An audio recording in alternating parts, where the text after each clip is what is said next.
Elwell? I am Rodney Elwell. Do you wish to see me? Pickett. I beg your pardon. Sarah Pickett. Quite so, your name. In any case, I'm late for They class. said for me to come right away. Who said? The agency. The agency? What agency? Well, of course, the detective agency, Sergeant Coonan. Yes, come in, come in. If I come in, does the door get closed? Naturally. Then I don't come in. Why not? You know why not. You're grown up. My dear Mrs. Pickett. Miss Pickett. And don't butter me up. I have conducted my affairs behind closed doors for 20 years. Not with me. You overestimate both of us. Have it your way.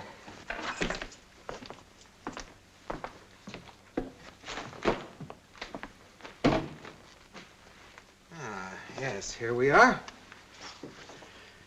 You are Rebecca Pickett, is that correct? Sarah Pickett. Quite so. Sarah. Rebecca Pickett is my grandma. Was your grandma? She still is. She's 103. Interesting. She's a liar. Possibly? 108 if she's a day. Probably.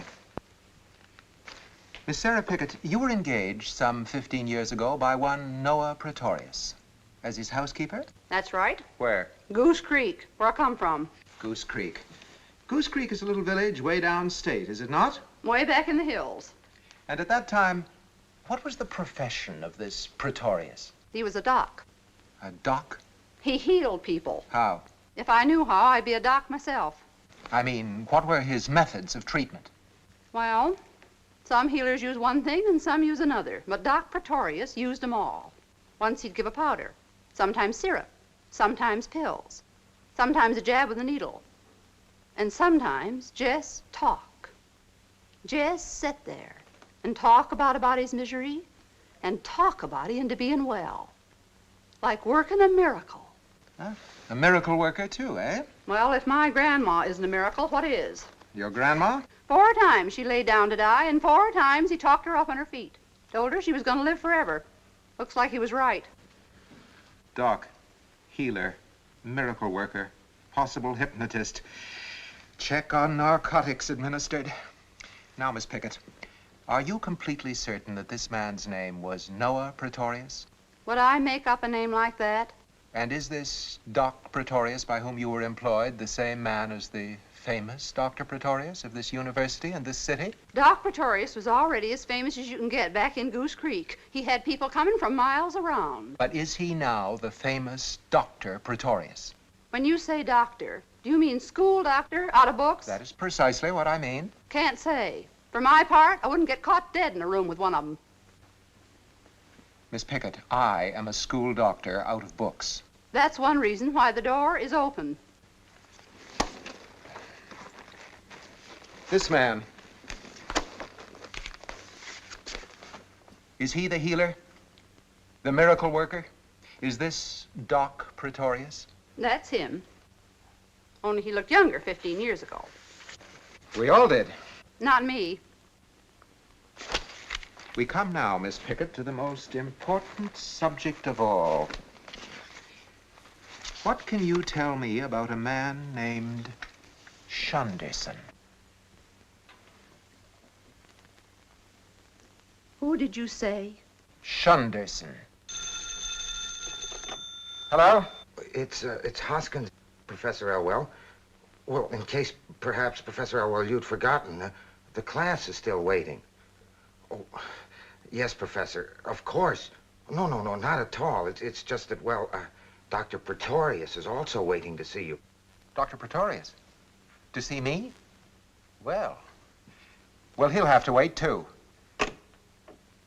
But not for long, eh, Miss Pickett? What's the matter with you?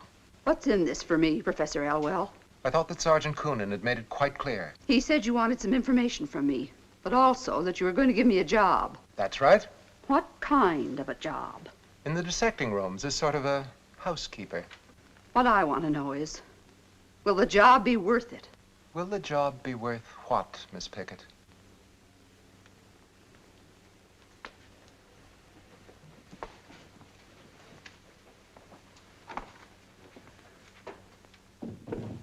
Shunderson. Tell me about him. I didn't know very much. Nobody did. Tell me everything you knew or heard. Every detail.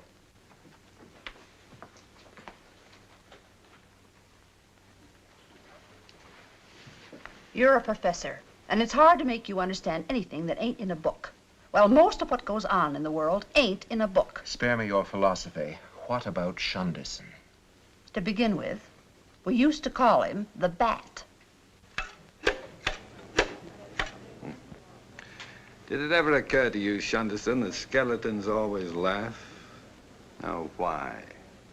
Why should a man die and then laugh for the rest of eternity?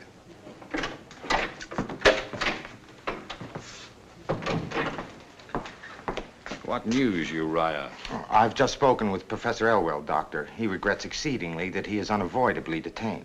A meaningless phrase which could signify anything from oversleeping to being arrested for malpractice. I've never known the professor to be late before. He'd be the last to tolerate it than anyone else. Ah, it saddens me, Uriah. An unmistakable symptom of human weakness. Professor Elwell, of all men.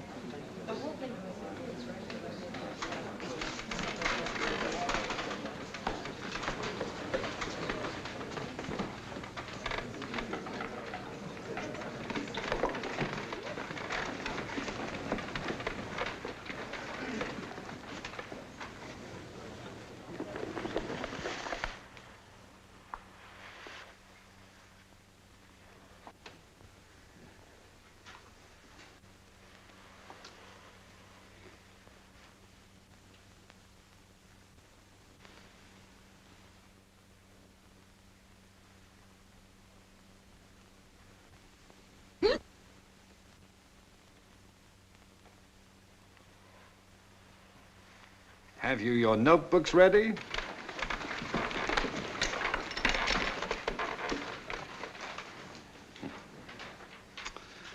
I would be quite unable to give the lecture you came to hear, and I'm not sure you should hear the lecture I'd like to give. Well, we want to hear anything you've got to say, Dr. Pretorius. That's very flattering, thank you. We thank you. The cadaver and I. A cadaver in a classroom. As students of medicine, it's important at the outset that you realize that a cadaver in a classroom is not a dead human being. I don't understand that, Doctor. Anatomy is more or less the study of the human body. The human body is not necessarily the human being. Here lies a cadaver. The fact that she was, not long ago, a living, warm, lovely young girl is of little consequence in this classroom. You will not be required to dissect and examine the love that was in her, or the hate, or the hope, despair, memories, and desires that motivated every moment of her existence. They ceased to exist when she ceased to exist. Instead, for weeks and months to come, you would dissect, examine, and identify her organs, bones, muscles, tissues, and so on, one by one. And these you will faithfully record in your notebooks. And when the notebooks are filled, you will know all about this cadaver that the medical profession requires you to know. Oh! Oh!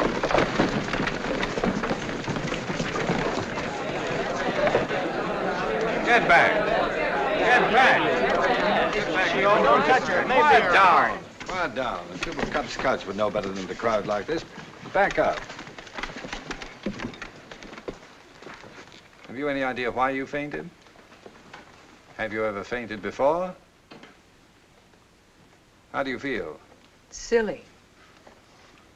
I think you better tell a doctor about this. There may be a reason. Can you get up now? Good. Perhaps you better go somewhere and relax. You go with her. And you know, if you insist upon studying anatomy, I suggest you do not sit on the aisle. Have a candy. Thank you.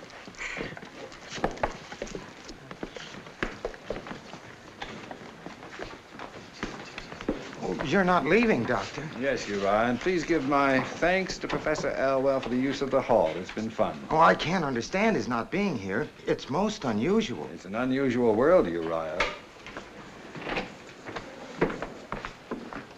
I understand I've kept you waiting. Please forgive me. It was most urgent business. My business, on the other hand, was the idlest of curiosity. You were going to let me know about a tumor you'd found. Ah, yes. A malignant dysgerminoma. Professor Elwell, you are the only man I know who can say malignant the way other people say bingo. A malignant dysgerminoma. Good day, Professor Elwell. Good day.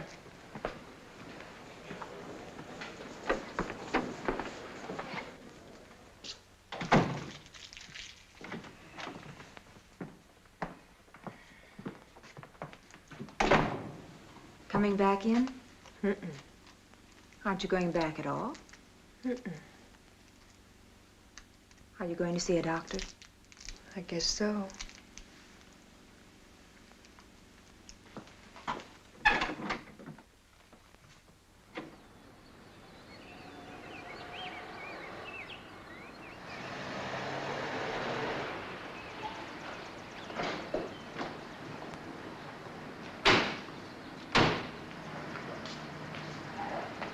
Good morning, Dr. Pretorius. Good morning.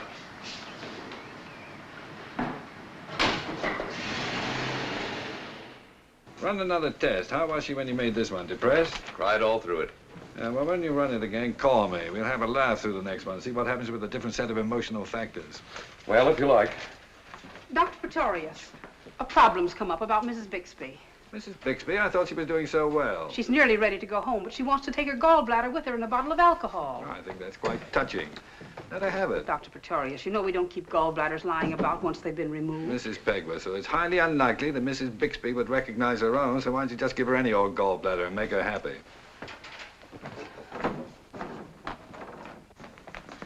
Doctor, unless all of the patients are served breakfast at the same time, I cannot operate the kitchen with our present personnel. Then hire more people to work in the kitchen. But it is common practice in Miss hospitals. Fillmore, in my clinic, no patient shall be wakened from a health-giving sleep and forced to eat breakfast at a time which pleases the culinary union. But in the interest of good economy. Bad therapy is never good economy. If you must economize, do it in the doctor's dining room.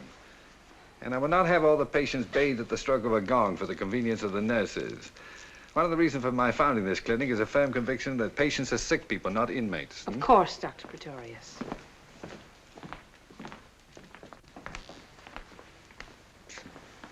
I'll bet I know what you're thinking. Here comes Dr. Happiness, the good humor man. If he tries to cheer me up or help me, I'll hit him with an ice bag, right?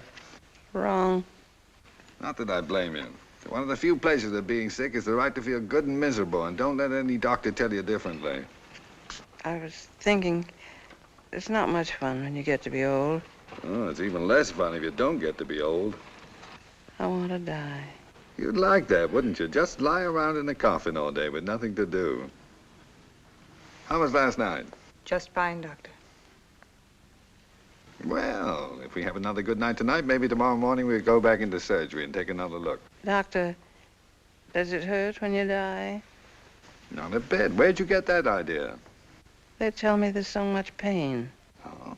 Did anyone who actually died ever tell you that? Of course not.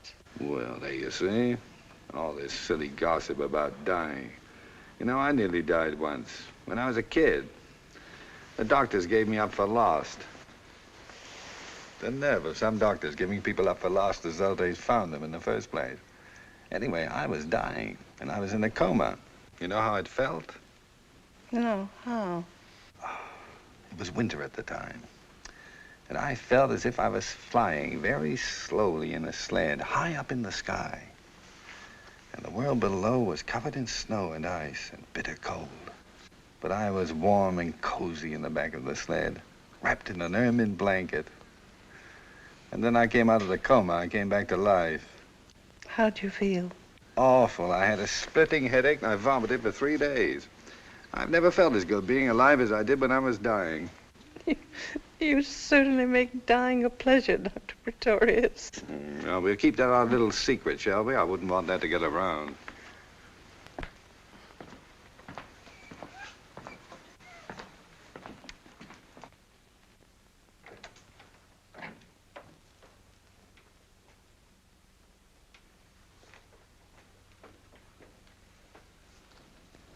Doctor, are you feeling all right?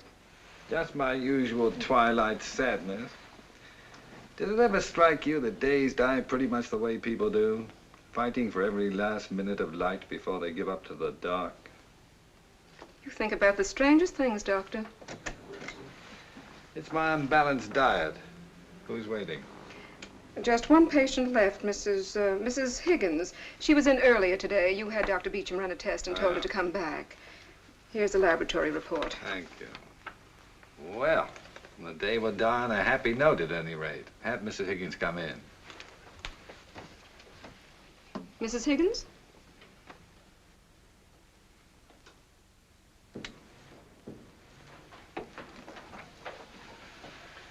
Pardon me for getting up. It's the only exercise I take. Sit down, won't you? Mrs. Higgins, as a doctor, it's my duty, if at all possible, to find something for you to worry about. However, I cannot repudiate a laboratory report such as I hold in my hand. Mrs. Higgins, you have nothing to worry about. You mean everything is all right? Perfect. Then the fainting this morning, it didn't mean a thing, did it? Nothing of the ordinary. You might eat lightly, however, on the days you dissect cadavers. Oh, that? I've given that up. I wasn't really a medical student anyway, just sitting in on some courses. Well, I imagine it'll be more fun just sitting home with Mr. Higgins. Yes. Yes, it will be. I can't say how grateful I am to you, Dr. Pretorius. But just a routine examination, after all. I didn't exactly save your life. Thank you anyway. Not at all. Now, Mrs. Higgins, don't forget to have Miss James give you another appointment in about a month. In about a month? To see you? Of course, if you can afford it, it might be preferable to have a regular obstetrician. In that case, there are several I'd be pleased to recommend. But didn't you say that I had nothing to worry about? That everything was all right? It couldn't be any better, Mrs. Higgins. You're pregnant. Are you sure? I mean, couldn't there be some mistake? There's always a possibility of error. However, with a result as positive as this, that possibility is remote. After all, it wasn't a very thorough test. I mean, it only took a couple of hours. I thought in order to be sure you had to wait weeks. Not anymore. Nowadays, we find out about everything a lot more quickly than we used to. About life, and even about death. Now, they used to use a little pink rabbit for the pregnancy test. But now they use a frog. Not nearly as cute, but it's a lot faster.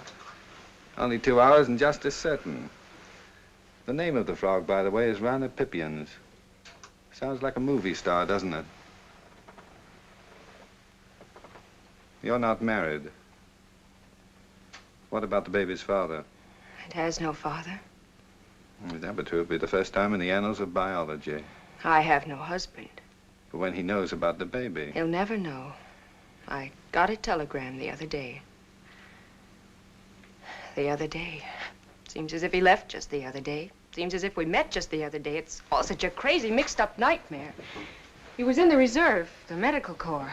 That's why I took the courses when he came back and we were married. I wanted to know something about his work. When did he leave? 6 weeks ago. Or was it 5? How right you are, Doctor. How quick we've become with life and death. And had you known him long? No, not even that. Not even long enough to be sure. Either of us. You're not permitted enough time these days to be sure of anything. And then when he had to go, and we had to say goodbye, I was suddenly afraid. I wanted to prove to myself and to him that I wasn't afraid.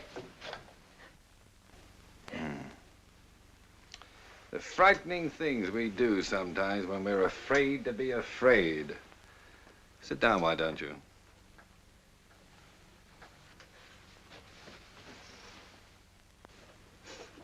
What are you afraid of now? I'm not. Then stop behaving as if fear was something to be ashamed of. Stop being such a pompous know-it-all. You don't even know what I'm crying about. Do you? Yes!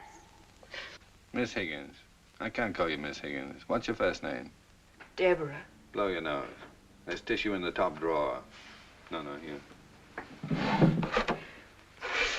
Well, I can't speak with as much assurance as I usually do because you just called me a pompous know-it-all. I'm sorry. Don't be. I do get pompous. But I'm really not a know-it-all.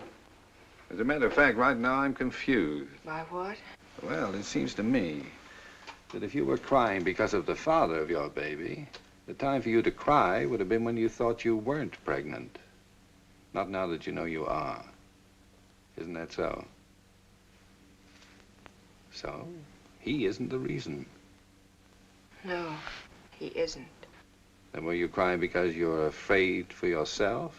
Afraid of what people will say? No. You sure? Society has a strict set of rules about that sort of thing. The bylaws of our social corporation. You violated Section A, Article 1. That can bring heavy penalties up to and including expulsion. You really think I'm a coward, don't you? Are you? No. Which brings us to the party of the third part, the baby. Are you crying because of the baby? You can't say there won't be time enough for you to love your baby. And if you're a good mother, to have it love you. It is the baby you're afraid of. In a way. Don't you want it? Of course I do, but I can't have it. I just can't have it. Why not? Why not, Deborah? You couldn't understand. I could try.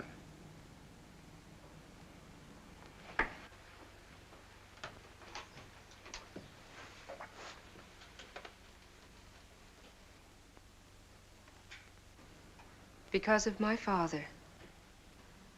You can never tell about fathers. They can be suddenly understanding at the most unexpected times. He's the most understanding and most gentle man in the world. Well, then? I'm all he's got. If he knew about this, it would kill him. Oh. Well, if you're all he's got, then the baby will give him just that much more. He couldn't live if he knew. Deborah, no man could be as gentle and understanding as you say and still so deeply prejudiced. It's got nothing to do with prejudice. Then what has it to do with? Perhaps, this is only a suggestion, but perhaps if I were to tell him. No. It's possible I could put it to him in such a way No, that... please. It's very kind of you, but you mustn't even consider it. Dr. Pretorius, believe me, if you did see my father, you couldn't tell him about me. Even you wouldn't know how. And if you did, you wouldn't have the heart. Thanks just the same. What are you going to do? I don't know. You had a pretty good idea, didn't you, even before you came to see me, that you were having a baby? I wasn't sure. Tell me, of all the doctors you could have gone to, why did you pick me? There wasn't anyone else I could. Well, when you talked to us this morning, I felt suddenly that you could help me somehow. How? You seem to care so much more about people than just any doctor would, and so... So you came to me for help, and all I did was talk to you some more. There is nothing I wanted from you, Dr. Pretorius, that would have affected your conscience in any way. Not even the tiniest hope that, perhaps for your father's peace of mind? I wouldn't want to buy my father's peace of mind at the cost of yours.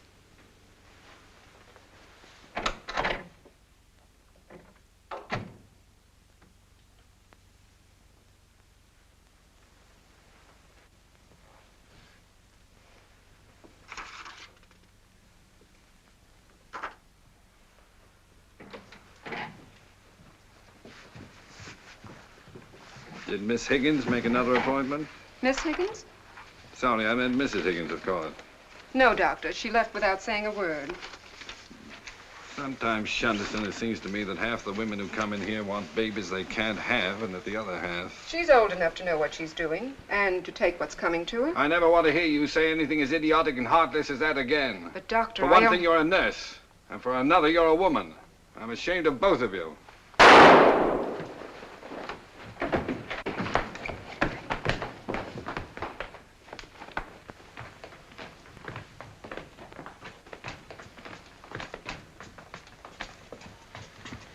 Have her taken to the nearest treatment room. You prepare her yourself. Left side, flesh wound. Doesn't look too bad. Get Billings for intravenous anesthesia. Yes, Doctor.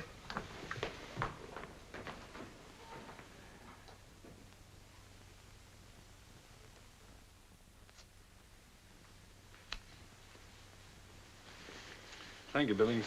Yes, Doctor. Shall I have her taken to the ward, Doctor? Yes, and get some blankets, please.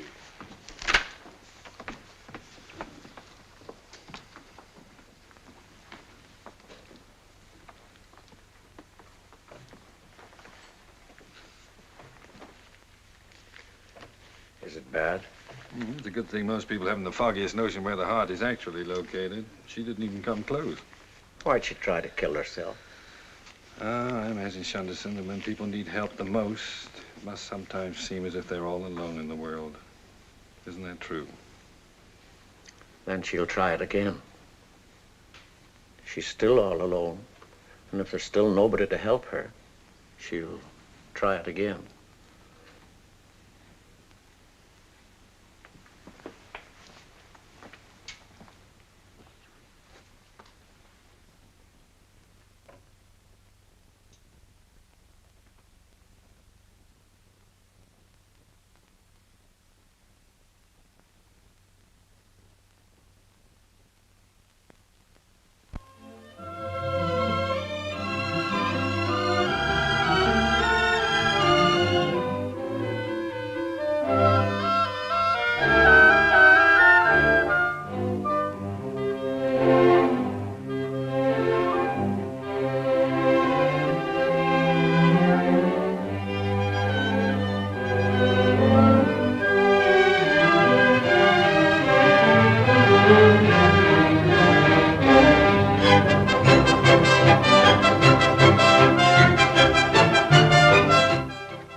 the mixed chorus. How are they coming along? Just fine, Dr. Pretorius. They're ready to start with you any time now. Good. The sooner the better. Set the first full rehearsal for next week. Well, tonight, for the first time, your attack was not pre-medical. The horns did not sound as if they'd been sterilized.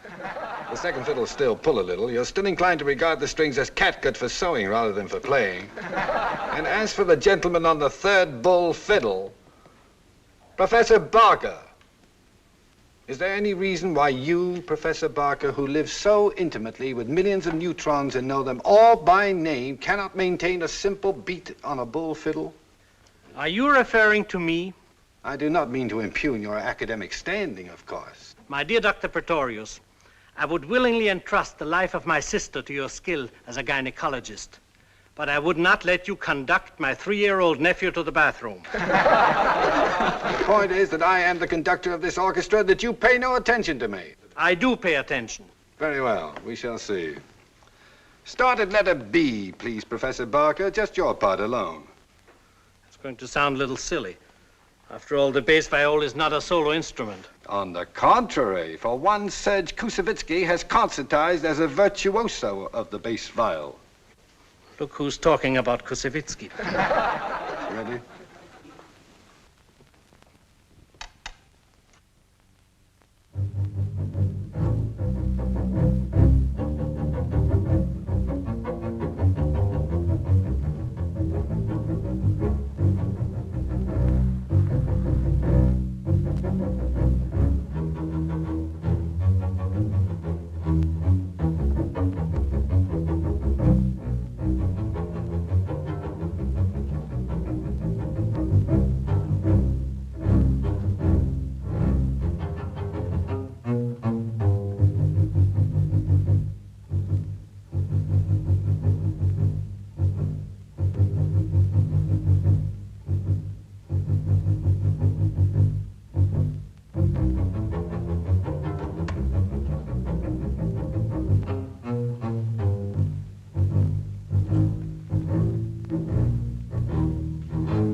Tell me, Professor, do the neutrons bombard the electrons, or do the electrons do it to the neutrons?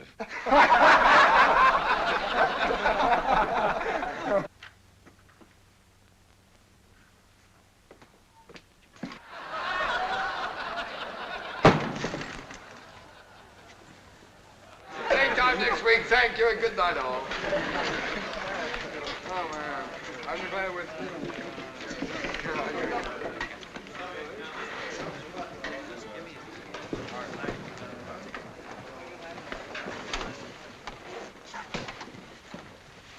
You drive my car home. I'll ride with Professor Barker. Or leave the Canuck first and the rest on the kitchen table. I'll cook them. I don't want you to wait up. You'll make me very unhappy if you don't go straight to bed.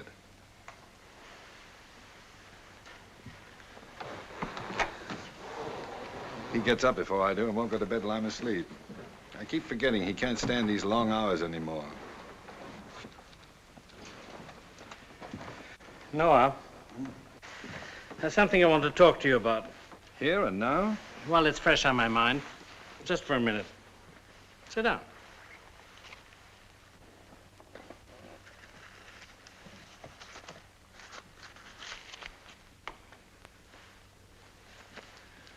You behave as if you were about to propose.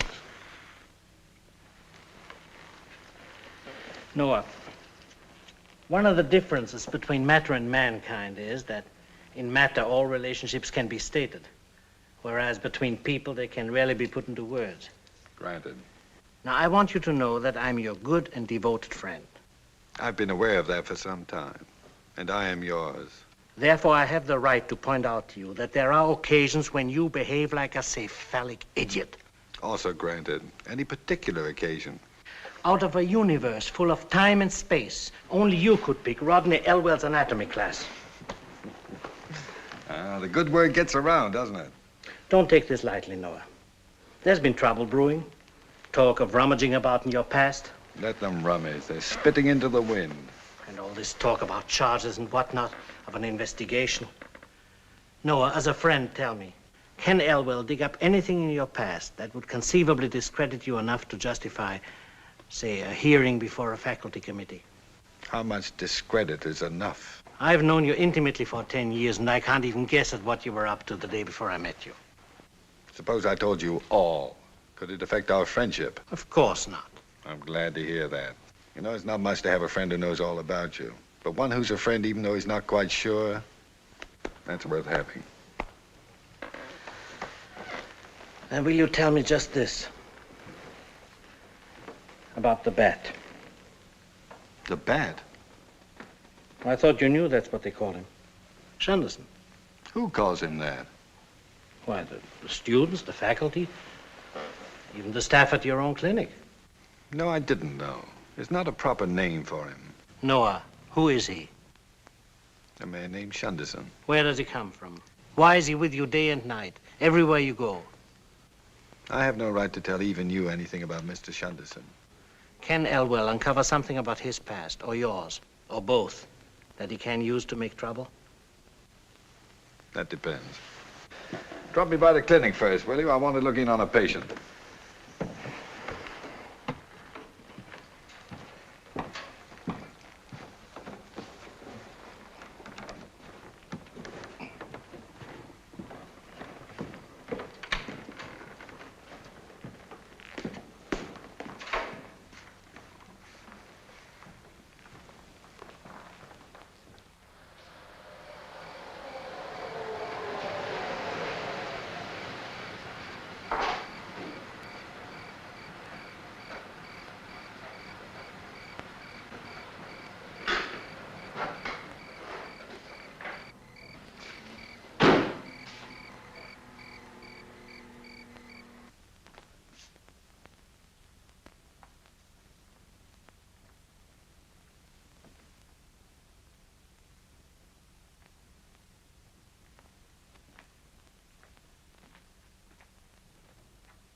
Don't turn the light on, please.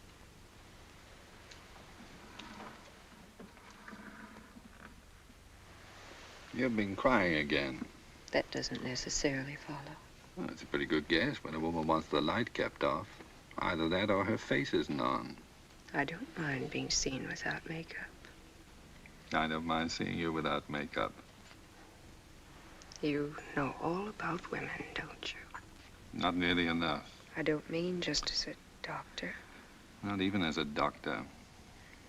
Deborah, I've got something to tell you. And as a pompous know-it-all... I didn't mean that even when I said it.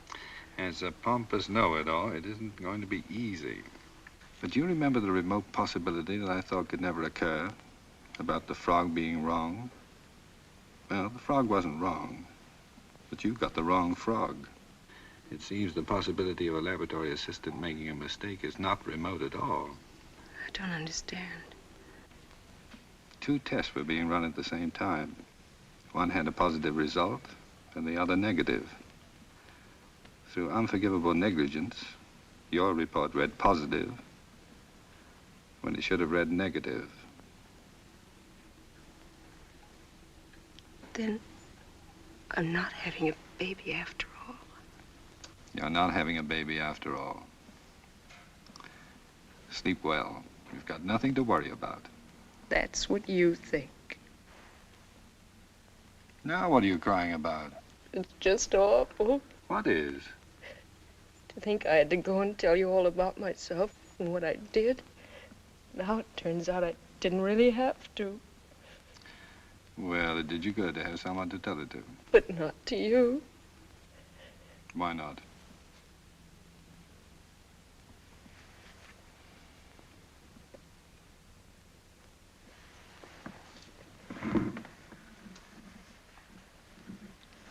I'll see you in the morning, Deborah. Dr. Prätorius, Hmm? are all your patients women? Almost. Guess they all fall in love with you. Not all of them. Just most. Not even most. Good night.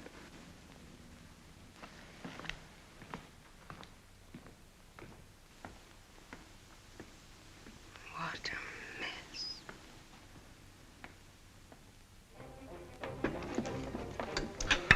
Why do you have to stop by the clinic? Anything interesting? A physician respects the confidence of his patients and does not discuss them with anyone. How true, how true. Was it the young girl who tried to shoot herself? Mm-hmm. Why? Because of an unpremeditated baby. Her condition pretty bad? Better than yours on the whole, just a superficial flesh wound. Then why drive all the way up to the clinic to see her? I wanted to tell her she was not pregnant. Lost the baby, huh? Was it shock or when she fell? She's as pregnant now as she ever was. And why in the name of good sense tell her that she isn't? Pregnancy, my dear boy, is not a state of the mind. Here, get me some more knackwurst. 2 reasons. One, to get her a good night's sleep. And the second, to keep her from trying it again until I can find her father and talk with him. What has her father got to do with it? Well, she has an unshakable conviction that the knowledge of what she has done will kill her. You intend to talk him into clicking his heels with joy over the situation? I intend to convince him either to be compassionate about it or to convince her that her father will survive her disgrace and that her chief responsibility is to the baby. Noah. Yeah? Has it ever occurred to you, aside from certain medical considerations, that most of this is none of your business? Thanks. No? What is my business? To diagnose the physical ailments of human beings and to cure them. Wrong. My business is to make sick people well. There's a vast difference between curing an ailment and making a sick person well. We won't go into that. I'm too tired. Besides, doctors bore me. Just one little question. What have you great men of science done with atomic energy to make people well? Hmm? That's wonderful sauerkraut. It tastes like sauerkraut used to taste. There's a German woman who makes it in a barrel. I'll send you some. More beer? Yes, please. Sauerkraut belongs in a barrel, not a can. Our American mania for sterile packages has removed the flavor from most of our foods. Butter is no longer sold out of wooden tubs, and a whole generation thinks butter tastes like paper. There was never a perfume like an old-time grocery store. Now they smell like drugstores, which don't even smell like drugstores anymore. You country doctors live romantic lives. Just think, it might be quintuplets. This time in the morning is usually heartburn or loneliness. Hello? Dr. Prätorius? Dr. Prätorius, one of our patients is missing. Miss Higgins. That's it, Deborah Higgins. It must have been in the last hour, Doctor. Miss Myers said Miss Higgins was sleeping when she made her rounds about an hour ago. We've searched the grounds. Doctor, I just can't imagine how she got out. I can tell you exactly how she got out. By walking down the corridor and out the front door, just as I did a couple of hours ago. No, don't notify the police. I'll take care of it in the morning. Keep looking, of course. And let me know if you find her. Good night.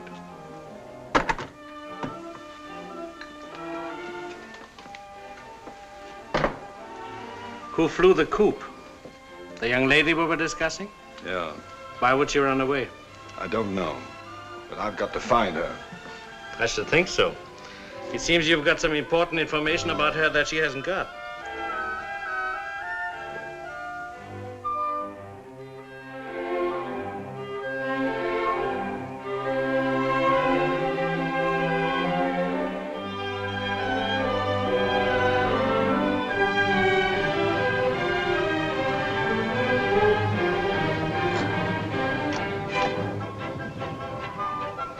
You'd better wait in the car while I ask.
I wondered what Beelzebub was barking at. Beelzebub. Beasts like that are usually called pals. I call him Beelzebub because he's an evil dog. Well, I am delighted to meet someone courageous enough not to love all dogs. My name is Prätorius. Dr. Prätorius, this is a pleasure. I'm Arthur Higgins. I'm delighted Beelzebub didn't frighten you away, but I am surprised he gave up so easily. Mr. Shunderson has a way with dogs. Mr. Shunderson? How do you do? Won't you come sit down? Thank you. You're far from a stranger to me, Dr. Prätorius. I've heard so much about you from my daughter, Deborah. Have you? How fortunate you were such good friends when she had that ridiculous little accident. Yes, it was ridiculous, wasn't it? I still do not understand how a woman can accidentally burn a deep welt in her side with a curling iron. Well, it's not uncommon for women, female students in particular, to curl their hair, eat, read, and telephone all at the same time. The results are often disastrous. Yes, I imagine it could have been worse. Much worse. I happen to be devoted to porch sitting. If you'd rather go inside. Oh, this is very pleasant. And I see that you're properly protected against too much fresh air. Don't you believe in the benefits of fresh air? I do not.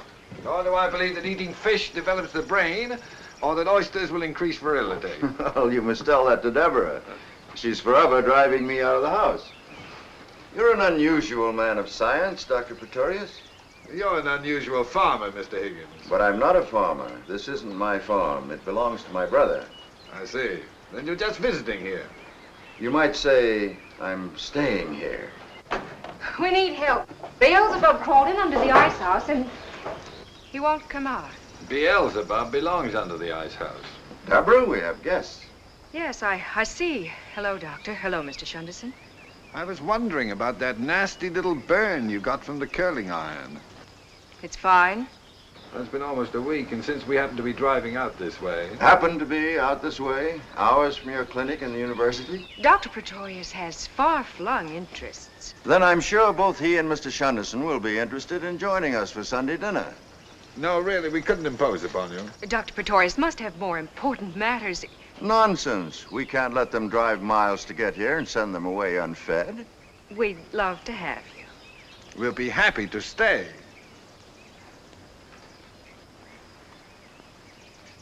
I'll tell Bella.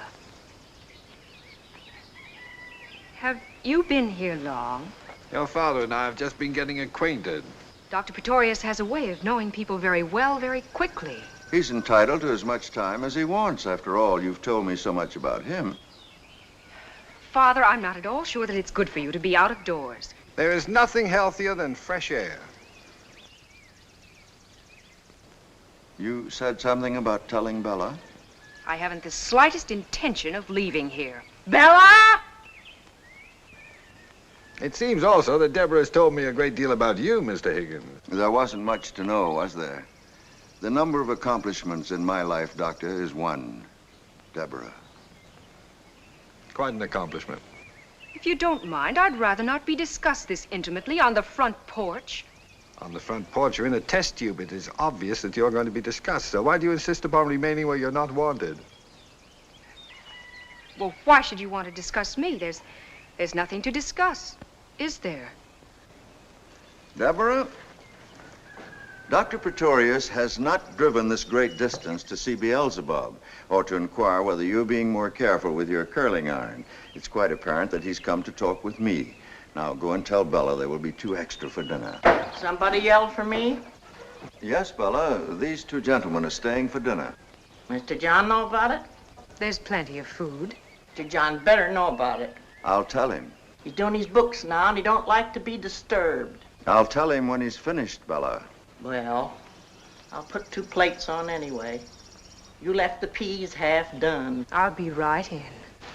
I would like to help. Oh, Mr. Shunderson. Oh, really, it isn't necessary. Don't let him. It's a good idea. He'll be of great help.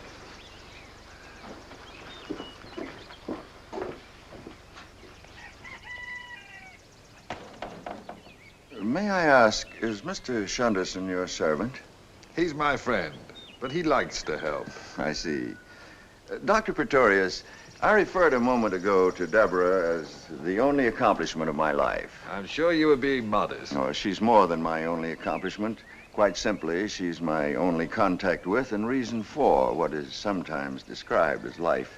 If you'll permit a rather lurid analogy, Deborah is my heartbeat.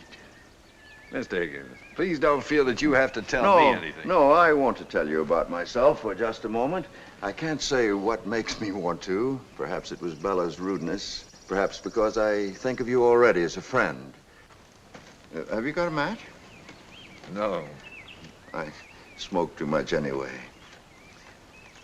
The Mr. John Bella seems so concerned about is my brother. He owns this farm. He owns the food I invited you to share, the beds we sleep in, the clothes we wear, Deborah's tuition, and the tobacco in my pipe. The pipe is mine. I have other possessions, some scrapbooks, a thin volume of poetry, mine too. It was published, but didn't sell, of course, and Deborah, and the memory of my wife. I wondered about her. She died when Deborah was very little. In London. That's where Deborah was born. What were you doing in London? I did the same thing, Dr. Pretorius, in most of the major cities of the world. I failed miserably at whatever it was I tried to do. We haven't any matches. What? Oh, it's become a nervous habit, I guess.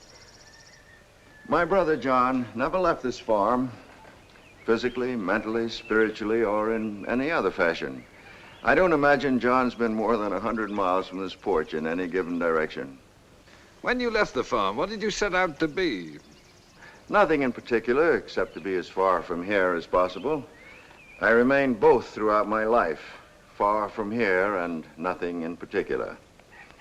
I was an indifferent journalist, a minor poet, an ineffective teacher, a wretched businessman, unable to provide properly for my wife and child, and then not even for just my child. When my heart gave way, it seemed to me that my functions had achieved a unanimous failure. And so I applied to my brother for permission to return here with Deborah as a complete dependent, which I am in every sense of the word, including being listed as such in his income tax report. And now, if you'll excuse me, I'll ask John about dinner. Perhaps it would be better if you didn't. Please, I'd consider it a favor. Would you like to come inside? No, I'll stay out here for another minute.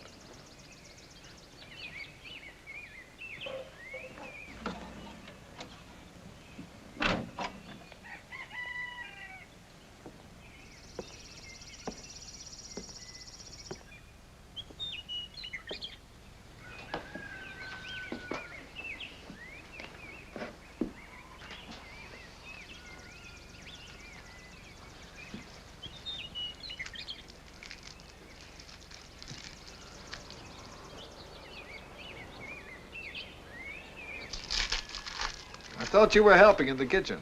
The woman didn't want me. I can't say I approve of the company you keep. The dog is frightened and unhappy. He has that in common with most of humanity. It's not going to be easy. What you came here for. Let's go for a walk.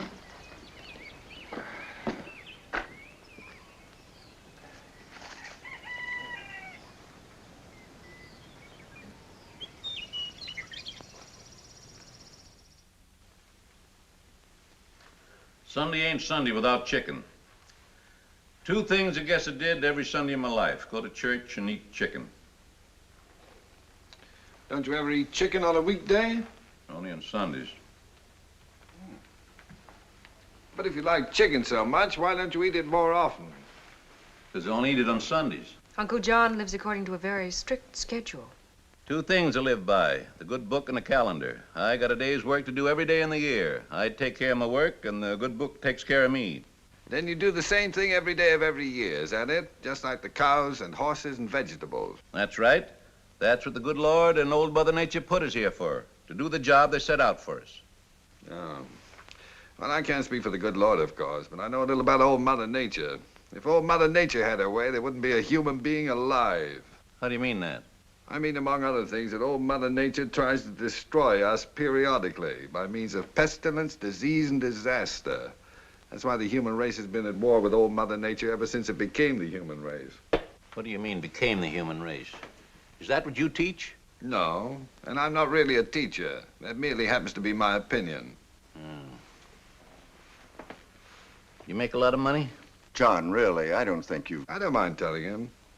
Yes, Mr. Higgins, I make a lot of money as a doctor, but then I'm one of the few fortunate ones. I'll say.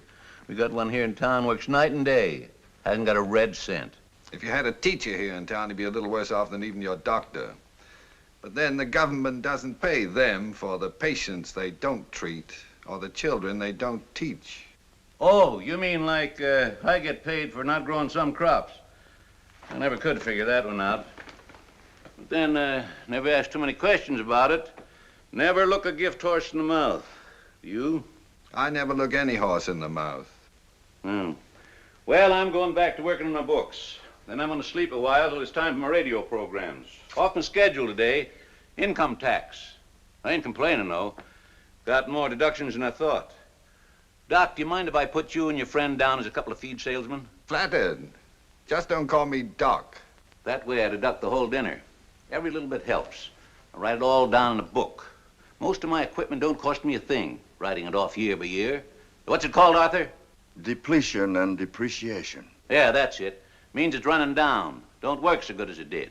One thing about teachers and writers and such, they have less bother with their income tax than farmers and oil well owners. That's so? Why? Because their equipment is talent and a highly developed mind. And when they run down and don't work so good as they did, the depletion and depreciation can't be written off their income tax. See what I mean? What's so smart about them? Don't play the radio loud while I'm sleeping, Arthur. No, John.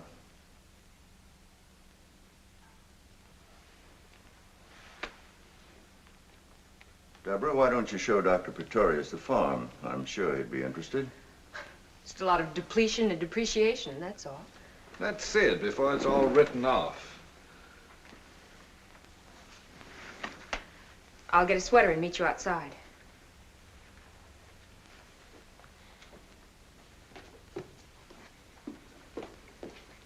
How old were you when you learned to walk? I did pretty well by the time I was 4. When did you leave the farm? I was 16. It couldn't have taken you 12 years to make up your mind. You enjoy music, Mr. Shenderson? More than anything.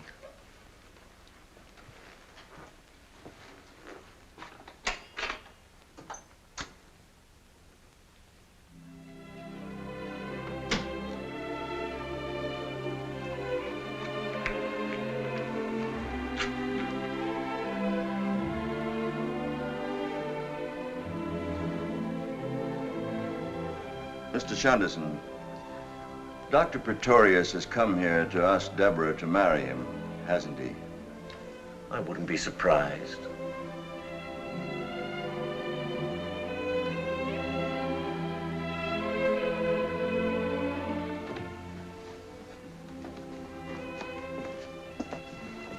This, as you see, is the dairy. The cows are out in the pasture. Doing the job the good Lord gave them. Uncle has 8 cows. That's far more milk, butter, and cheese than what we need. He sells the rest in town. That makes it a commercial enterprise, and he can write off the dairy and the equipment and the cows.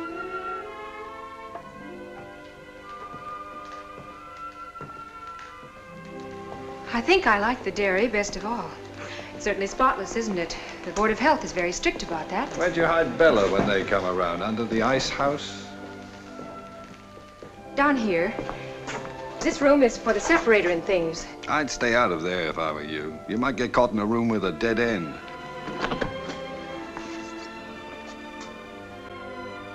The milk gets certified, you know, according to the amount of butter fat in it.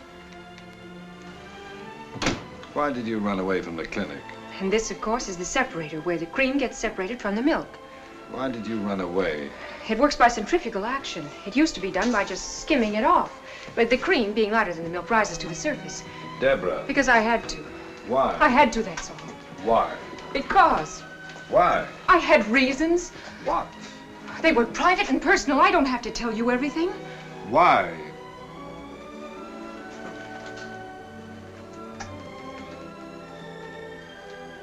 I'm in love with you. What makes you think so? I can't give you symptoms. It's love, not measles. Am I being pompous again? Well, there are some things you can't be scientific about. Even so, why should that make you want to run away in the middle of the night in your bathrobe and slippers? I didn't want to see you the next morning. I wanted to see you. Not if I knew about you what you knew about me, you wouldn't want to. Possibly, I don't know. A person just doesn't fall in love that fast. Or that often. I just couldn't lie there anymore and think about it. I couldn't stand it. Don't you see, if I do love you, then how could I have been in love with him? And if I didn't love him, then why? And anyway, even if I did, why did I have to go and tell you about it? You crying again? No, but I want to run away again. No, no more running away. No, you were right about your father. I couldn't have told him.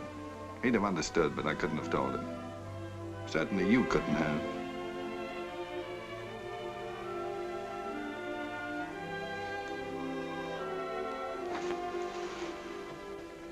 Now you tell me something. Why did you come here? What do you mean?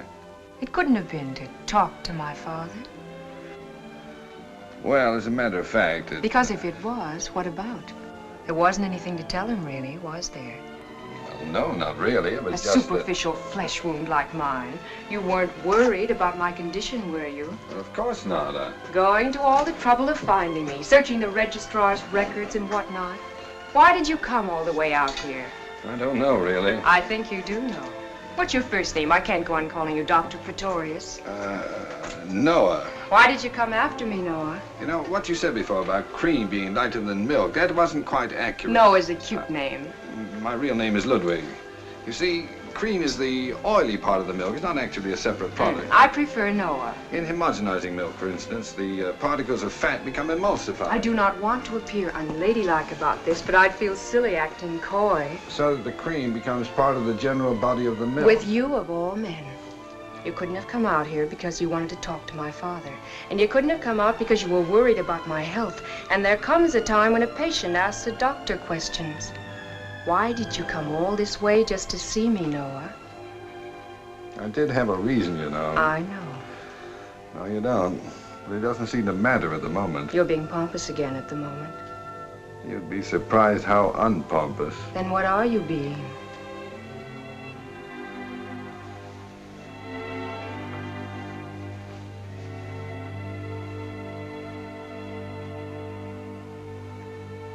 Well, things do have a way of happening, don't they? Old Mother Nature. Old Mother Nature knows best.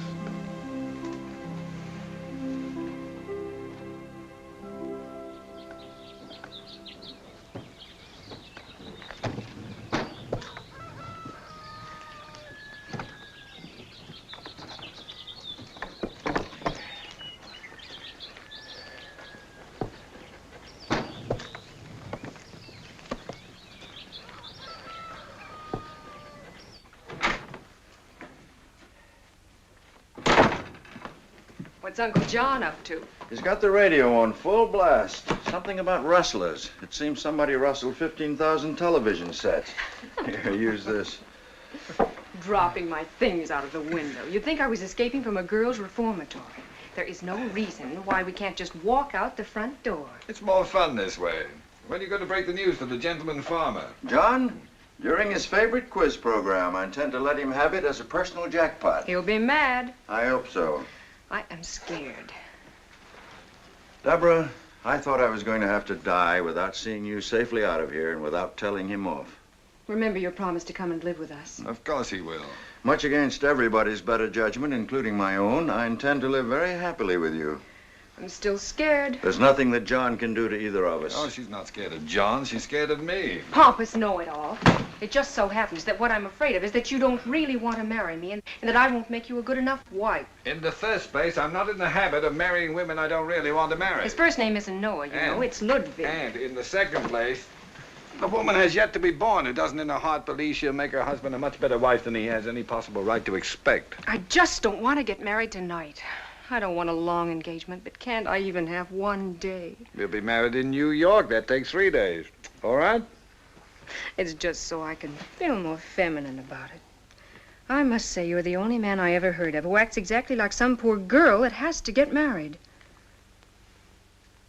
I imagine that as a man, I've come as close to it as any other man who ever lived.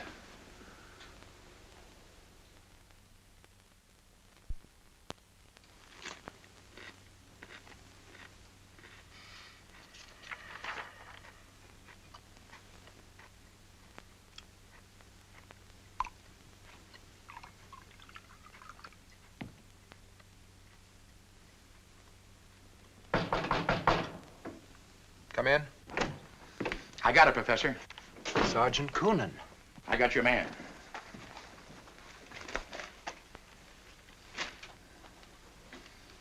Excellent. Is that the same Shunderson?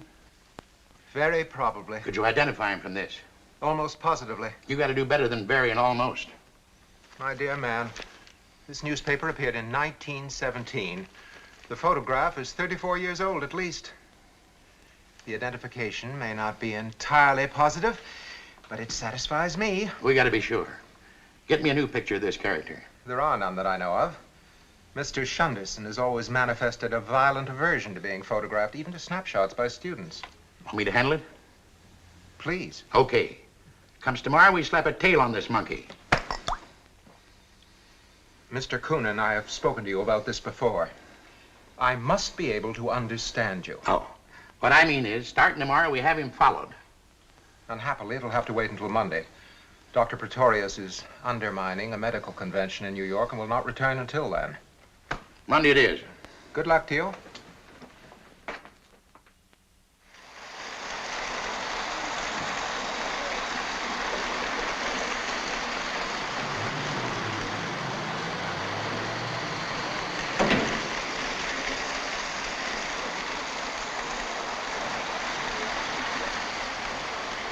May I be of service to you, madam? Yes, you may. I want to buy an electric train outfit. Very fancy and very elaborate. It's for a birthday. Oh, I'm sure we can find something nice. May I ask how old is the boy? 41. He'll be 42 tomorrow.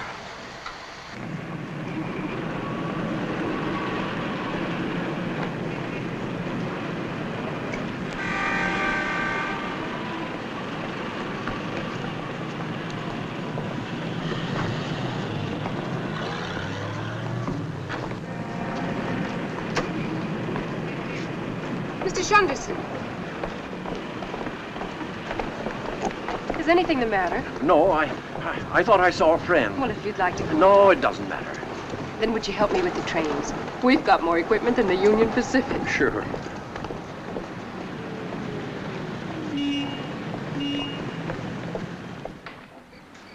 Good night, Dr. Victoria. Good night. Good night, Doctor. Good night.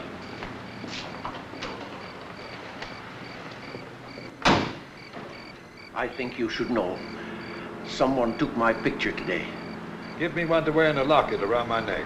It wasn't that kind. He ran away after he took it. I see. Perhaps it would be better if I went away too. No. You've made a great career. You have a home now, a wife, responsibilities. No.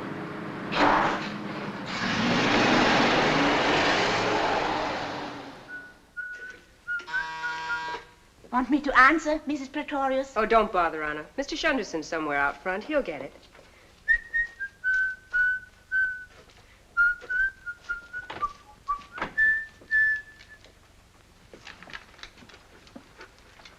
Professor Elwell from the university.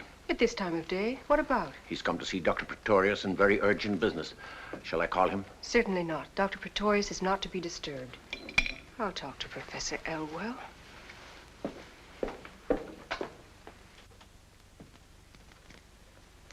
Good evening, Professor Elwell. Mrs. Pretorius? This is indeed an honor. I'd heard, of course, of Dr. Pretorius's marriage, but until now I had no knowledge of the extent to which he was to be complimented upon his exquisite taste. Thank you, Professor. How sweet of you to come all this way just to say those nice things. Won't you sit down? Thank you. No, my business is with Dr. Pretorius. A most urgent and confidential matter. And I have no wish to intrude for long upon what seems to be a festive occasion. His birthday.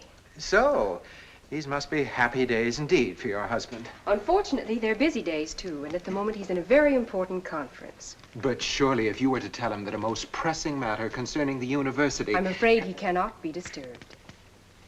Mrs. Pretorius, I assure you that it is necessary for me to talk with him. It just is not possible. You're welcome to wait if you like, but I assure you my husband will be in conference until dinner time. I, too, have a home, Mrs. Pretorius. I have come here at no little inconvenience to myself. Exactly what have you come here for, Professor Elwell? I have a message for your husband. Not a happy one, I regret to say. Oh? Well, if you'll give it to me, I'll see that he gets it. I had hoped, that is, I have been asked to inform Dr. Pretorius of it in person. Has the message to do with some confidential information about a patient? It has to do only with your husband. Well, then in that case, it doesn't matter whether I tell him about it or he tells me. A relationship of such mutual trust is heartwarming. Thank you. You understand, of course, that my presence here is a matter of duty, not necessarily personal inclination. You are well known, Professor, as a man without personal inclinations. Thank you. May I have a glass of water? On the table. Help yourself. It's so beautifully arranged. Just drinking some water won't hurt it. You're extremely generous.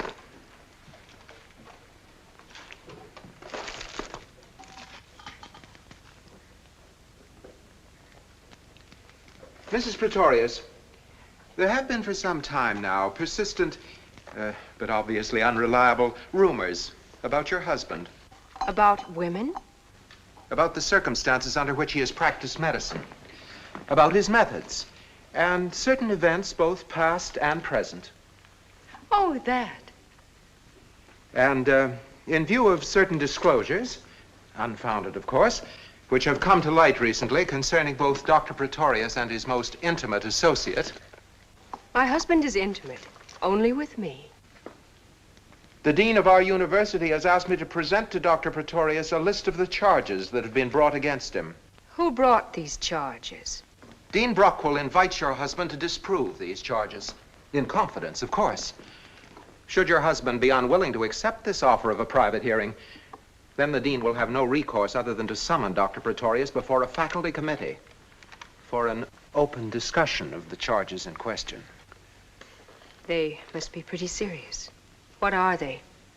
I'm not privileged to reveal them. But you know what they are. Unhappily, I do. This must be a great strain on you, Professor.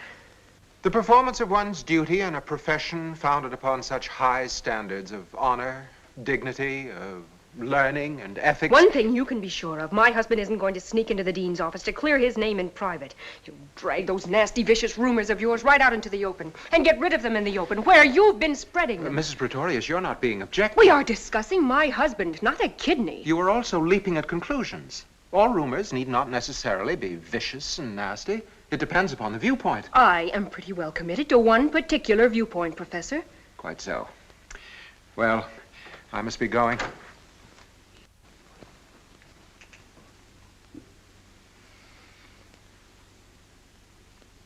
I admire your courage and faith. Most women would be perhaps apprehensive. Most women are not married to my husband. True. Whatever he did for good and sufficient reason, even if it turns out he murdered somebody.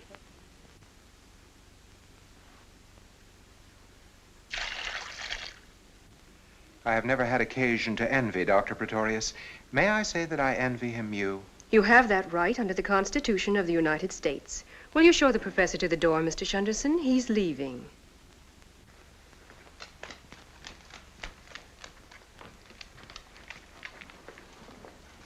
Thank you for your hospitality. Drop in any time.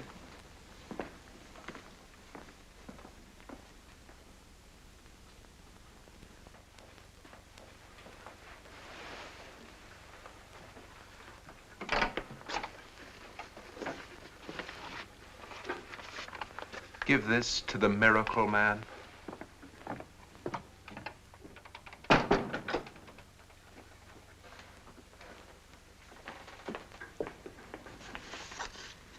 I'll take it to him.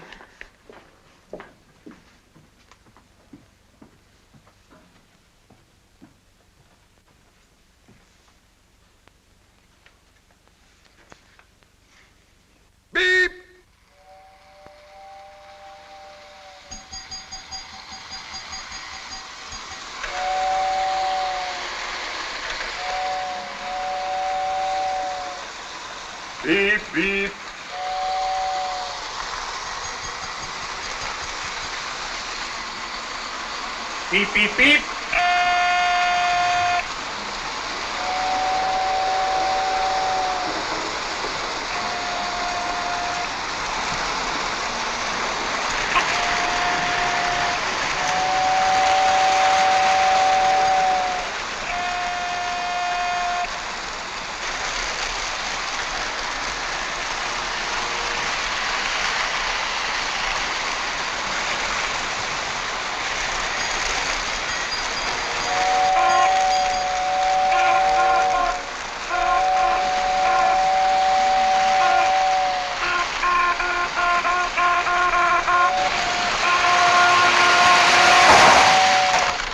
was that? Darling. Professor Lionel Barker. What happened? What happened? Did your train leave on beep beep or beep beep beep? Beep beep beep. Your signal was beep beep. Arthur's signal was beep beep. Mine was beep beep beep. We'll soon find out about that. It was beep beep beep and... What a bloody mess.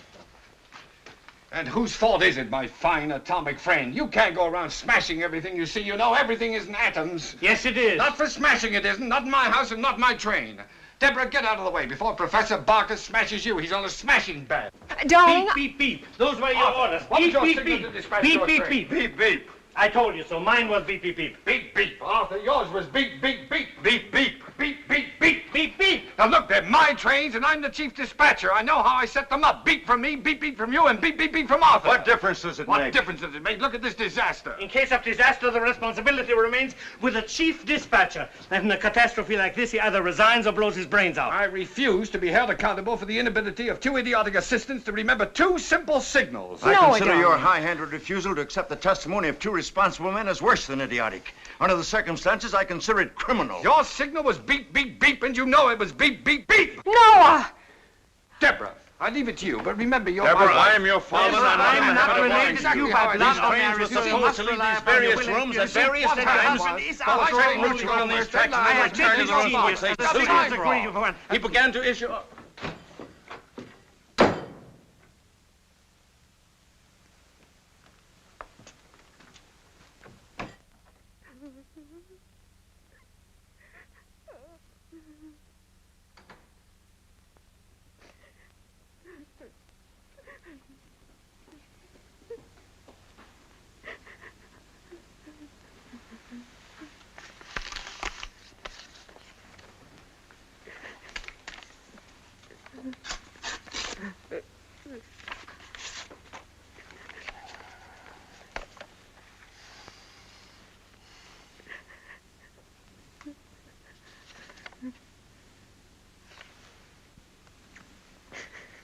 Is this what you're crying about?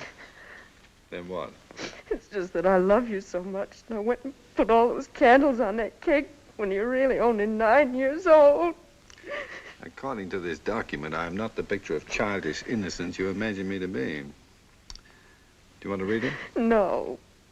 Do you want me to tell you about it? Not if you think you shouldn't. Not if you think you shouldn't. Is a phrase used exclusively by women who assume a man's guilt without having the guts to come out and say so. Nothing could be less important to me than this whole business of rumors and charges against you. That's my girl. Just a minute. Oh, just from the type of men who attack you, anybody'd know you were innocent. Anybody with half an eye. You haven't done anything you shouldn't have you, Noah?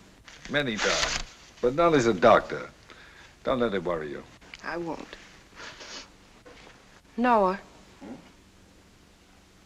does it seem to you that I cry a lot? Truthfully, darling, there's never been anything like it since the little Dutch boy took his finger out of the dike. He never took it out. That's what killed him. Pompous know-it-all. I never used to cry at all, you know. Oh, if I bump my head, something like that. But now the least little thing that happens, I start to bawl. Why do you suppose it is? Why do you suppose it is? Well, I get upset so easily these days, and I used to be, well, if anything, sort of calm, even placid about things. What did you say the name of that frog was? What frog? The one that gets pregnant in 2 hours. The frog doesn't get pregnant, darling. It just shows certain indications. Well, I'm beginning to show certain indications. Anyway, I think I am. I feel so silly talking to you about it. No, I understand. It's the kind of thing you'd rather discuss with a doctor. I don't pretend to be an expert about such things, but I've always thought I was a fairly normal adult young lady who knew roughly what every fairly normal adult young lady should know. Right now, I feel like a kind of idiot Elsie Dinsmore. What seems to be your problem, Mrs. Pretorius? I'm confused. I can't figure anything out. I'm all mixed up. Heaven knows, after all I've been through these past few weeks, I've got a right to be, but not this mixed up, not this confused. Married exactly 2 weeks and 3 days. Noah, darling, forgive me for being little Nell from the country about this, but is it possible that I could be having a baby already? Little Nell, Elsie Dinsmore, or Catherine the Great? It is entirely possible. Well, if it's possible, then you should be the first to know. It is also probable. Do you mind? Comes the dawn, I'll stand on that windowsill and crow. Comes the dawn next December, you'll be walking the floor with it. Next September. December, dear. September. Now you're getting mixed up. This is April. December. September. My dear Dr. Pretorius, unless they've changed the rules about how long it takes, or unless there's a new way to count, I make it December. Oh, there's nothing wrong with the way you're counting. You're just not starting back far enough. Well, how can I possibly start any farther back than... No. Oh, no.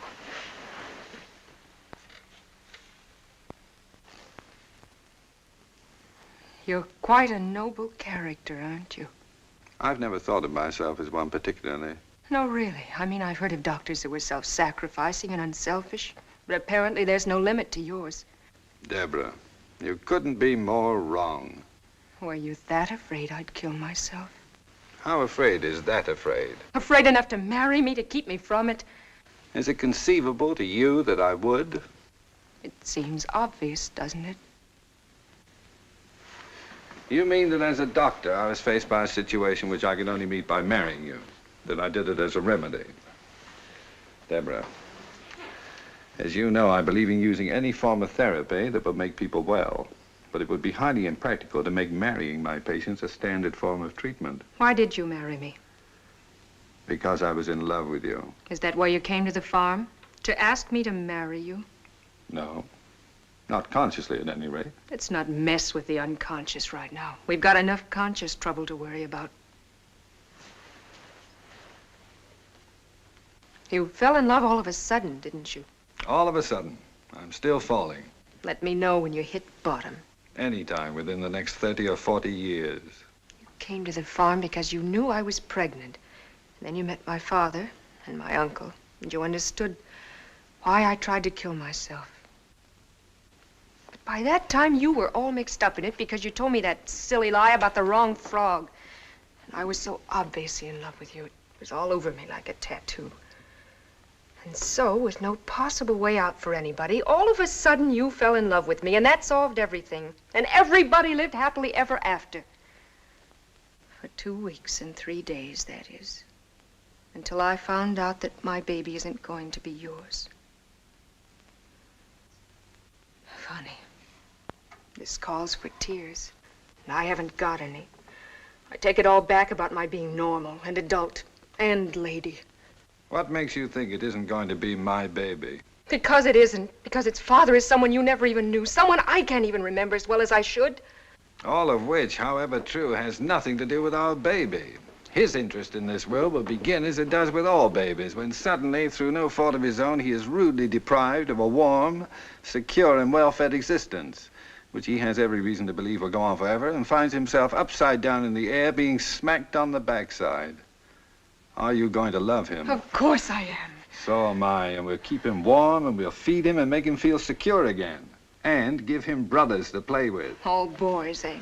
Now, it's time you stopped thinking about yourself and started thinking about my baby. No. If you really suddenly fell in love with me. No if. Why? I couldn't say why. Haven't you ever wondered? Falling as fast as I am, I don't have time. A man as exact as you with a reason for everything? And I'll find it. Any time in the next 30 or 40 years, I'll start wondering. I won't be doing much else, it looks like, except wondering. About you and me, about you and the baby, me and my fine character. Are you feeling sorry for yourself? I'm feeling sorry for you. Don't be. I love you. Be that. Forgive me. Shut up. Love me.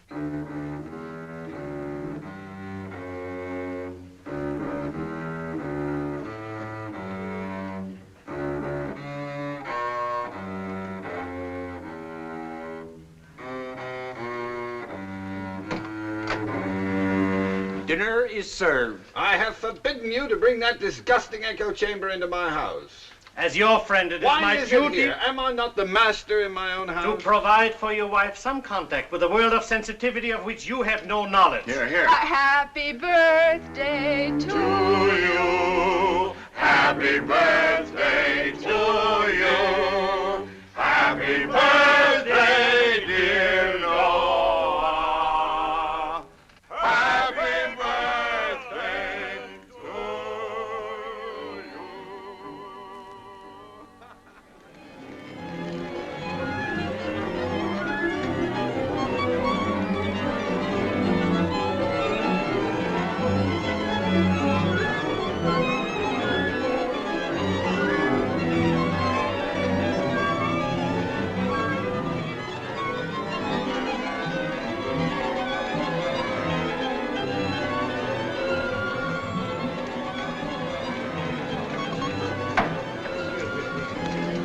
Excuse me.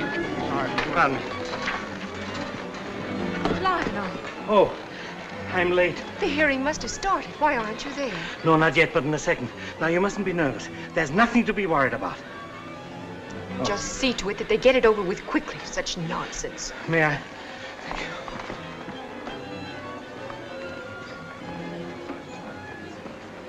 How dare they hold their silly investigation the same night as the concert? It's unforgivable. It may be worse. From what I hear, Professor Elwell and his gang insisted upon it. They consider it unlikely that Noah will conduct if the hearing goes against him. The reasons for it could then hardly be kept confidential. The hearing will not go against him. And besides, Noah would conduct on his way to be hanged.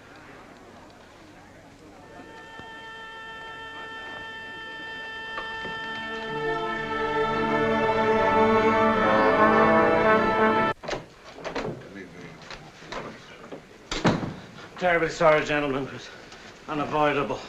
My apologies. Well, now that we're all here, shall we begin? It is my intention, gentlemen, to conduct this hearing informally. Dr. Pretorius, wouldn't you like to sit closer? Thank you. I prefer to remain as remote as possible. I suggested it merely to avoid having our discussion take on the appearance of a trial. I appreciate your thoughtfulness, but I consider this trial to be a trial. I have no intention of regarding an investigation of my methods and myself as a cozy little chat among friends. Hear, hear. Professor Barker, I will have to insist that no one speak without being recognized by the chair. I am by nature a man who interrupts. However, I shall try. Thank you.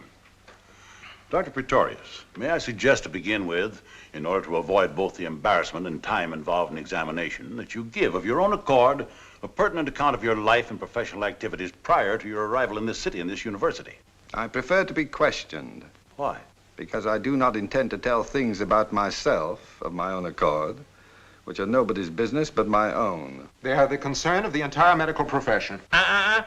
Be recognized. You too, Professor Barker. Your objection is understandable, Dr. Pretorius. Professor Elwell, you may begin your questioning. My colleagues have appointed me to speak in their name. I hope I may prove worthy of what is not only an honor, but a grave responsibility. Dr. Pretorius, will you stipulate and agree to abide by the verdict of this committee? I would do nothing of the kind. Why not? Because I don't know what the verdict will be. The verdict will affect you seriously, whether you agree to abide by it or not. Then why ask idiotic questions to which you already know the answers? One horse on you, Elwell. Will you admit that in 1936, you were a highly successful quack and miracle healer in a remote little village in the southern part of this state? I will admit nothing of the kind. Where did you live in 1936? In Goose Creek. Would you describe Goose Creek as a thriving metropolis? It is a remote little village in the southern part of this state. Exactly. And what was your source of income in Goose Creek in 1936? My practice. You practiced openly? I was available to anyone at any time. I mean to say, did you set up practice as a doctor of medicine? When I came to Goose Creek, I had my degree as a doctor of medicine. I did not, however, display my MD upon my door. Upon your shop door? I beg your pardon, his shop door? Isn't it true, Dr. Prätorius, that in that remote little village called Goose Creek, you opened a butcher shop? An honorable trade, if ever there was one. In itself, unimpeachable. But what did you sell in your butcher shop? Meat, at cost. At cost? Without profit? Then how did you make your living? I made sick people well. Uh-huh. Why should that startle you? I still do. Do you deny that at that time your patients were under the impression that you were a butcher and not a doctor? Do you prefer the impression given to their patients by so many of our colleagues that they are doctors and not butchers? Bravo, bravo. Dr. Prätorius, won't you admit that your practice flourished in Goose Creek because you took advantage of the ignorance of its backward inhabitants, of the pathetic willingness of those poor people to rely upon a belief in miraculous cure rather than scientific knowledge, and because of the readiness with which so many people will prefer the glamorous quack to the licensed practitioner? Despite your definition of a quack as someone who does not practice medicine according to your rules, Professor Elwell, the fact remains that a quack is an unqualified person who pretends to be a doctor. I was a licensed practitioner and therefore not a quack. And as to the willingness of those so-called ignorant and backward people to rely upon the curative powers of faith and possibly miracles too, I consider faith properly injected into a patient as effective in maintaining life as adrenaline, and a belief in miracles has been the difference between living and dying as often as any surgeon's scalpel. That is not the issue under discussion. It is precisely the issue. Whether the practice of medicine shall become more and more intimately involved with the human beings it treats, or whether it's to go on in this present way of becoming more and more a thing of pills, serums, and knives, until eventually we shall undoubtedly evolve an electronic doctor. The issue at hand is quite simply that you amassed a fortune by treating sick people who believed that you were a miracle-working butcher. I could not have amassed that fortune unless I had made an enormous number of sick people well. All this folderol, as I see it, has got nothing to do with the ethics and honor of our profession. It has everything to do with envy of one man's genius for healing the sick, of his use of remedies you can't prescribe, buy in bottles, or apply with a knife. Call Prätorius a psychiatrist, high priest, voodoo, medicine man, witch doctor, anything you like. But don't investigate him, gentlemen. Learn from him. Professor Barker, it was understood you would not interrupt. I'm sorry. You can strike my remarks from the record. I'm sure you all agree with me anyway, so why don't we call this whole silly thing off and start the concert?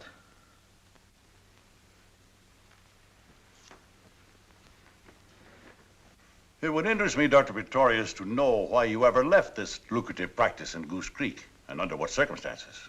I'd always intended to leave when I'd acquired enough money to start a clinic of my own. As it turned out, I left a little sooner than I'd planned. You see, I'd fired my housekeeper. She was falsifying my grocery bills and splitting the money with the grocer. Unfortunately, she had previously discovered my medical diploma in a bottom drawer of my desk. In revenge for being fired, she let it be known around Goose Creek that I was not a butcher at all, but a licensed MD.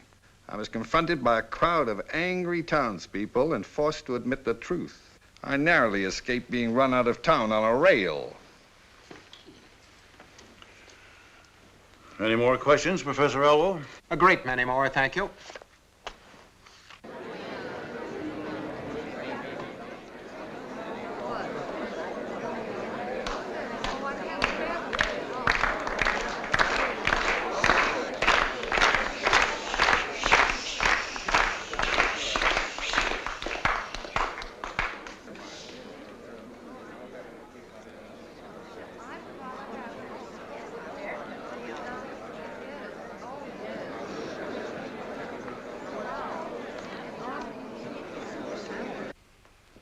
Professor Barker.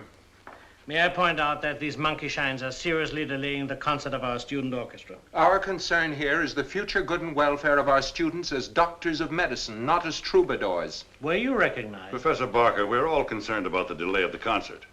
The fact that this hearing conflicts with it is a most unfortunate coincidence. You don't believe that any more than I do. Continue, Professor Elwell.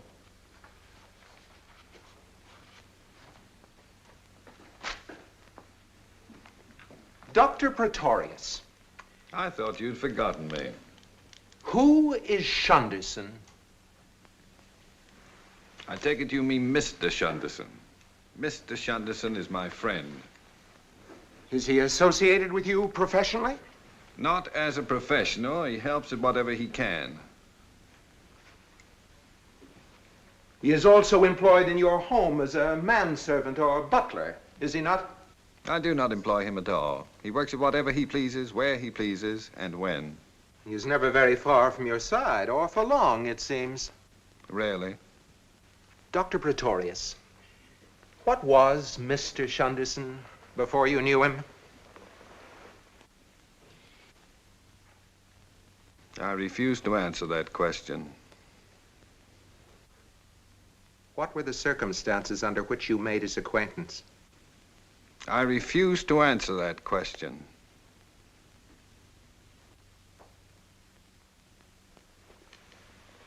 You have always evidenced a remarkable tolerance for this strange and mysterious man. His qualifications have been questioned.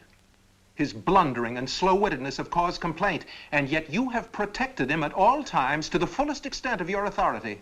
His qualifications concern no one but me, since his responsibility is to no one but me. As to his so-called blundering and so-called slow-wittedness, perhaps I overlook them because I know the reason for them. And is the reason of so delicate a nature that you cannot divulge it even here? I have no right to divulge it anywhere. May I suggest to you then, Dr. Pretorius, that your refusal to divulge it is not out of loyalty to Mr. Shunderson, but is due to some unsavory and dishonorable coercion upon you, because the reason, which has been so delicately characterized here, has to do simply with Mr. Shunderson having been a convicted murderer.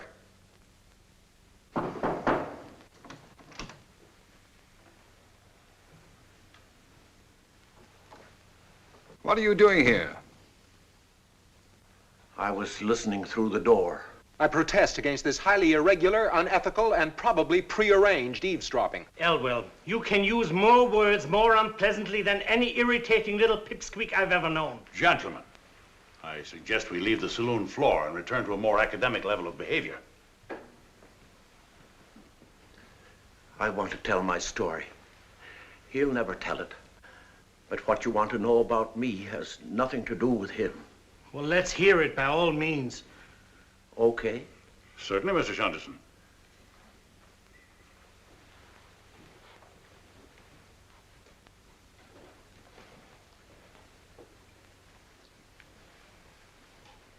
Okay.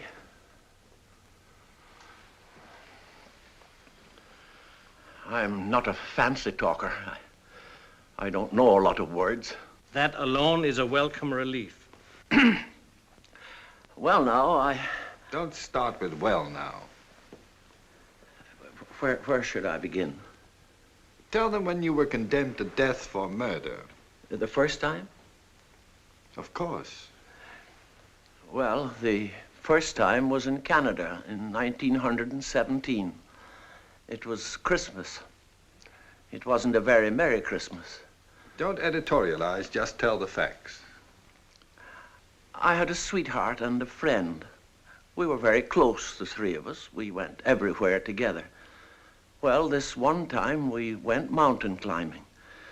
My sweetheart couldn't climb very high, so she stayed behind at a hotel while my friend and I went on. We didn't get very far before we started to argue. I don't remember what about. We always argued, as friends do. But this time he hit me with a rock. So I hit him with one. Not too much detail. Anyway, we had a bloody fight, and he ran away. So I went back to my sweetheart. She was waiting in the lobby of the hotel. She didn't even say hello. She took one look at the blood on my clothes and saw that I was alone and started to scream, "Murderer, murderer." That was how I found out that my sweetheart and my friend were sweethearts. Who saw to it that you were arrested and charged with murder? Oh, my sweetheart, of course. Her testimony and the blood on my clothes were enough. I was found guilty of murdering my friend and I was condemned to death. But because nobody could produce the corpse of my friend, living or dead, my sentence was commuted to 15 years at hard labor. And was the corpse of your friend never found? I found it myself.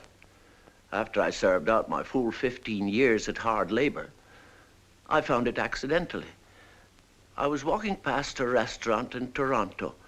I happened to look in the window, and there was the corpse of my friend sitting at a table eating a bowl of soup. I think it was pea soup. Immaterial and irrelevant. Well, I went in and spoke to my friend in a very friendly fashion. I asked him very nicely where he had been for 15 years and why he never admitted that I didn't kill him. His answer, gentlemen, was unsatisfactory. So I hit him in the face with the bowl of soup. Then I hit him with a chair. Somebody called a policeman. The policeman had a club. I took the club away from him, and it was with the policeman's club I finished up on my friend. I tried to explain to the policeman that if I was committing a crime, it was a crime for which I had already paid the penalty. He arrested me anyway. You were released, of course. No, I was tried for his murder again and sentenced to death again. But how could you be tried twice for the murder of the same man? The prosecutor insisted that this was not the same murder. The first time, no dead body was produced as evidence. Well, the prosecutor was very fair about it. He was willing to admit that my first conviction was probably a miscarriage of justice, but even though the first jury made a mistake, he said I didn't have the right to commit a murder just to correct that mistake. He demanded the death penalty, and I was condemned to death. But this time you were pardoned. No, this time they didn't even commute my sentence. You see, the fact that I killed my friend with a policeman's club made it a very serious crime. Then, will you tell us, Mr. Shunderson, how did you manage to escape? I didn't escape. Well, what happened to get you out of it? Nothing. I was executed. Executed? This is absurd. It was on the morning of the 29th of February, 1932, a leap year. It was a gray and rainy morning. The hangman put the noose around my neck. And then we had to wait because some official forgot his glasses. They held an umbrella over me so I wouldn't get wet. And then the official's glasses came. He read something. The minister prayed. I closed my eyes and thought of my mother. The floor went out from under me, and that was that. I must protest against this fantastic and childish assault upon our intelligence. You be quiet. Then what happened? The next thing I felt was a finger with a rubber glove on it. It was in my mouth, pressing down on my tongue. I bit it, and somebody yelled. I opened my eyes, and that was the first time I saw Dr. Prätorius. Only he wasn't a doctor then, just a medical student. I think I can make this next part of the story clear to you. At the time all this happened, I was just finishing my studies as a medical student. I was also keeping company, as they say, with a young lady who happened to be the hangman's daughter. Both the hangman and his daughter were generous and sympathetic. The hangman, in particular, was sympathetic to my desire as a student of anatomy to have a cadaver of my own. Well, knowing that Mr. Shunderson's body would go unclaimed, because certainly no one was ever more alone in this world than poor Mr. Shunderson was, the hangman managed to send it to me immediately after the hanging, along with a sweet note from his daughter. I was delighted, of course. But not for long. I soon found out that Mr. Shunderson was still alive. You must have been furious. He told me his story. We put some pig iron in the cheap wooden coffin that he'd arrived in and had it buried in a charity graveyard. From that day on, he has never left me. And I think it is understandable that from time to time he may seem a little confused and perhaps even a little dull-witted.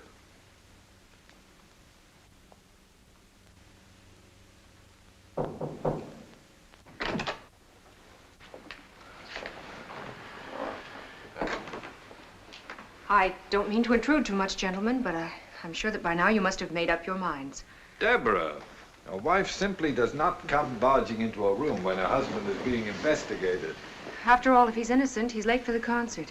And if he isn't, well, he'd better start conducting anyway, because he may have to earn his living at it. I am of the opinion the hearing is at an end. Do you agree, Professor Elwell?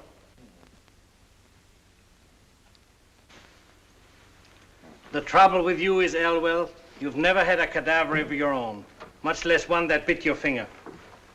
And as for this incredible evening, gentlemen, the sooner we can forget it, the better for all concerned. And I think we've held up the concert far too long.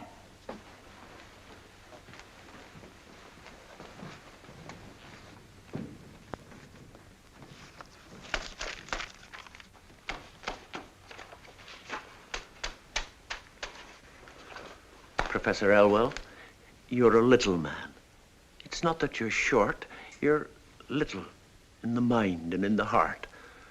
Tonight you tried to make a man little whose boots you couldn't touch if you stood on tiptoe on top of the highest mountain in the world. And as it turned out, you're even littler than you were before.